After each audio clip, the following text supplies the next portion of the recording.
Business की मुहिम धीरे धीरे रंग ला रही है। जल्द ग्राहकों को होटल रेस्टोरेंट में लगने वाले सर्विस चार्ज से राहत मिल सकती है। जी बिजनेस की एक्सक्लूसिव जानकारी के मुताबिक सरकार जल्दी ही इसे लेकर एक सर्कुलर जारी करने वाली है। जी हां, लगातार इस खबर के बारे में हम एक मुहिम के तौर पर इसे आगे बढ़ा रहे थे कि सर्विस चार्ज को लेकर किस तरह से ग्राहकों की आपत्तियां हैं, और अब इस पूरे मामले में मुहिम की लगातार हमारी मुहिम रंग ला रही है। सरकार जल्दी ही सर्कुलर जारी करने वाली है सर्विस चार्ज को लेकर। और इस खबर पर पूरी जानकारी के साथ जुड़ रहे हैं जी मीडिया संवाददाता अमरीश पांडे। अमरीश, जी बिजनेस की मुहिम लगातार रंग ला रही है, सर्कुलर लाने की तैयारी में सरकार। जी बिल्कुल सही कहा प्रशांत आपने। सरकार, हमारी जो मुहिम थी उसको सरकार का सपोर्ट मिल गया है। सरकार ने साफ कहा है, इसके पहले जो बैठक बुलाई थी उसमें भी स्पष्ट कहा था, और दोबारा सरकार ने ये कहा है कि किसी भी तरीके का सर्विस चार्ज ग्राहक से वसूला नहीं जा सकता, और जबरन इसकी वसूली जो है कानूनन दंडनीय होगी। इसके साथ ही होटल एसोसिएशन को स्पष्ट करते हुए उन्होंने ये भी कहा है कि अगर आपको ऐसा लगता है कि आप ये वसूली कर सकते हैं, और अगर आप ये कंपेयर कर रहे थे जिस तरह से बाकी सर्विसेज थे, तो सरकार उसके लिए बाकायदा एक सर्कुलर भी लाने वाली है। ये जो हमारी एक्सक्लूसिव जानकारी है उसके अनुसार सरकार इस हफ्ते के अंत में या फिर अगले हफ्ते के शुरुआत में ये सर्कुलर जारी कर सकती है, जिसके लिए बाकायदा इंटर डिपार्टमेंटल जो कंसल्टेशन है वो जारी है।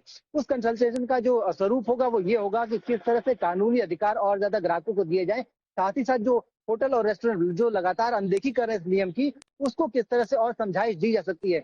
जो हमें जानकारी मिली है उसके अनुसार उस सर्कुलर में ये स्पष्ट किया जाएगा कि डेफिनेशन क्या होगी सर्विस चार्ज की, और उसके अलावा कुछ भी जो लिया जा रहा है वो कानूनी तौर पर अवैध होगा। यानी कि सर, आपके मेन्यू में अगर आपने कोई दाम लिखा है, उसके अलावा आपने अगर कोई भी वसूली की है, चाहे वो सर्विस चार्ज के नाम पर की हो या फिर नाम बदल कर किसी और तरीके से की हो, वो सारी जो वसूली है वो अवैध मानी जाएगी। और इसको अगर आपने कंटिन्यू रखा है तो हो सकता है कि आपको अपने होटल या रेस्टोरेंट का लाइसेंस भी रद्द करना पड़ जाए। सरकार ने ये स्पष्ट किया है, और ये जो अधिकार होंगे इसका कस्टमर के पास, ये और ज्यादा स्पेसिफिक होंगे। सरकार ने ये जो सर्कुलर होगा उसमें स्पष्ट लिखा जाएगा किन किन कानूनों के तहत आपका अधिकार है। अगर आपसे रेस्टोरेंट जबरदस्ती ये वसूली करता है तो आप कहाँ शिकायत कर सकते हैं, किन धाराओं में शिकायत कर सकते हैं, और इसका कंपेंसेशन क्या हो सकता है।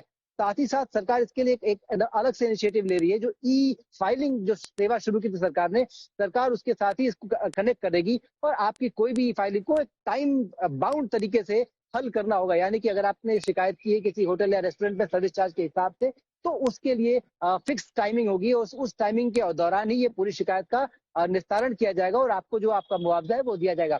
ये जो फाउंडेशन है, ये जो सर्कुलर है सरकार का, ये लाने की जरूरत इसलिए पड़ी क्योंकि पिछले 5 सालों से लगातार सरकार कस्टमर की जो नीड्स थी, जो रिक्वायरमेंट थी, उसको बता रही थी होटल एसोसिएशन को, और उससे वो लगातार ये बहस कर रहे थे कि जिस तरह से बाकी एसोसिएशन लेते हैं हम भी सर्विस चार्ज ले। सरकार ने स्पष्ट कहा है वो सुविधाएं आपके घर पे ला के दे रहे हैं, इसलिए वो सर्विस चार्ज ले रहे हैं। आपके पास ग्राहक खुद जा रहा है, अतः आप ये सर्विस चार्ज लेने के लिए कहीं भी बिल्कुल बिल्कुल कहीं ना कहीं इसके लिए दबाव नहीं बना सकते, और इसकी तैयारी में सरकार बहुत बहुत शुक्रिया करेंगे इस अहम जानकारी के लिए। अमरीश, आपका बढ़ते हैं